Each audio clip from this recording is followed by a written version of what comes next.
যে আপনি কঠিন দিনে আমাদের পাশে বোন কেউ দাঁড়ায় নাই, ওই সময় আপনি দাঁড়াইছেন আমাদের পাশে। আল্লাহু আকবার। জি, আল্লাহ আকবার। আমি তো আপনার এই ঋণ আমরা পরিশোধ করতে। আমি খালি একটা কথা আপনাকে বলতে চাই, আমার বড় ভাই, যে জামায়াতের আপনি এত বড় পজিশন থেকে আমাকে যে কল করছেন, আমি really I am grateful. I think all my fight and all my labour for all this time, আজকে আমি খুব শান্তি পাচ্ছি।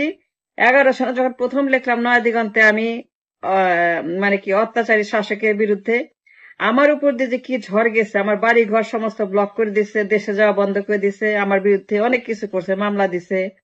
তো আমার একটা কথা আছে, এখন আপনারা কেন ভাইয়া, কেন আপনার শহীদ পরিবারদেরকে হাইলাইট করে মীর কাসেম আলী, তার ছেলে, তারপরে শহীদ যারা হয়েছে গোলাম আজম স্যার, তার পরিবার, তার ছেলের সঙ্গে আমি দেখা করছি, ব্যারিস্টার আজমির, মানে ব্রিগেডিয়ার আজমির সঙ্গে আমি দেখা করছি, আমার তাদের সঙ্গে যোগাযোগ আছে। কামরুজ্জামান, যার বিরুদ্ধে আমি সাক্ষী দেই নাই বলে আমার বিরুদ্ধে এত তারা অত্যাচার করছে, তো এই পরিবারগুলোকে একটা সেপারেট ট্রাইব্যুনাল করে আমি সাক্ষী দিতে চাই, আমি যাইতে চাই।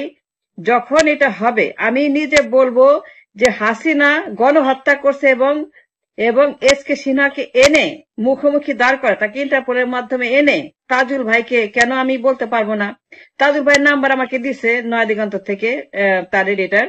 তো আমি চাই কি যে এস কে সিনহাকে দেশে আইনা ইন্টারপোলের মাধ্যমে দুইজনকে মুখোমুখি দাঁড় করে প্রশ্ন করা হোক যে এস কে সিনহা কি বলে আর ওই হাসিনা কি বলে, এবং এই মানুষগুলো যে খুন করছে, আমি যে তার মাঝখানে একটা সাক্ষী। কামরুজ্জামান মানুষ মারে নাই, আমাকে বলে সে হত্যা করছে, তুমি সই করো। আমি বলছি না, আমাকে কোনো মতে তোমরা বাধ্য করতে পারবে না। তারপর ওই যে চলে আসছে, তারপর থেকে আমার উপর মামলা।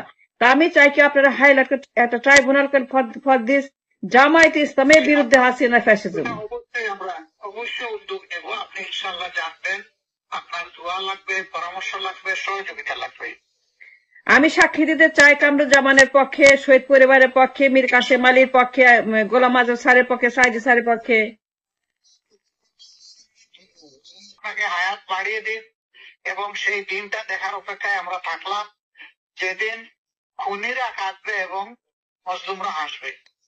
জি স্যার, এস কে সিনহার ব্যাপারটা আমি আবার হাইলাইট করে বলবো, তাকে নিয়ে আসেন, আমি সাক্ষী দিতে চাই। I want to stand on the card করা, এবং বলতে চাই যে কামরুজ্জামানদেরকে খুন করা হয়েছে, এবং সেই জন্য তাকে লটকাইতে হবে 100 বার ঢাকা স্টেডিয়ামে।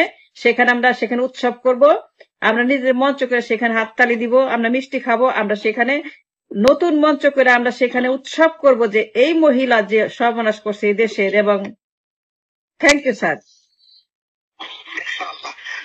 আপনি দেশে আসবেন কবে? আমি আবার যাব 2 মাসের মধ্যে, আবার যাব। আমি যোগাযোগ করবো নয়া দিগন্ত অফিসে, আপনার সাথে আপনার ফোন নাম্বার আছে। জি, আমি আসছিলাম, আমি নয়া দিগন্ত অফিসে গেছিলাম। জি জি জি, আমি এইবার গিয়ে উৎসব করব, আমি সেখানে সবার সঙ্গে দেখা করব। আমি আসলে লো প্রোফাইল ছিলাম, কারণ কি আমাকে ব্ল্যাকলিস্ট করছিল, ঢুকতে পারি নাই। তো তারপরে বাড়িঘর বদ্ধভূমি বানায় ব্লক মারি দিছে, এইগুলা ঠিক করছি। এখন আবার যাবো, এরপরে যে আপনাদের সঙ্গে ইনশাল্লাহ দেখা করব। ইনশাআল্লাহ ইনশাআল্লাহ ফ্যামিলি সবাইকে আমাদের সালাম দিবেন। জি, আল্লাহ আপনাকে সুস্থ রাখুন, এবং আবারও কৃতজ্ঞতা আপনার প্রতি, আপনার ভূমিকার কারণে। আল্লাহ তাআলা আপনাকে আরো বেশি সাহস বাড়িয়ে দিন, এবং সত্যের পক্ষে আজীবন দাঁড়ানোর শক্তি দান করুন। স্যার, 2টা কথা। একটা হচ্ছে যে আমি যদি কিছু করতে পারি আমাকে জানাবেন, যদি কিছু করা লাগে আমার, আবার এনিথিং। এবং যখন এখানে আসবেন প্লিজ, আমাদের এখানে আসবেন, আমি আপনাদেরকে এন্টারটেইন করব, এবং আমি আপনাদের সঙ্গে মিটিং করব, এবং আমি আপনাদেরকে নিয়ে অনুষ্ঠান করব। ইনশাআল্লাহ ইনশাআল্লাহ। আসসালামু আলাইকুম স্যার। আসসালামু আলাইকুম। ওয়ালাইকুম আসসালাম। ওকে, থ্যাংক ইউ। আসসালামু আলাইকুম।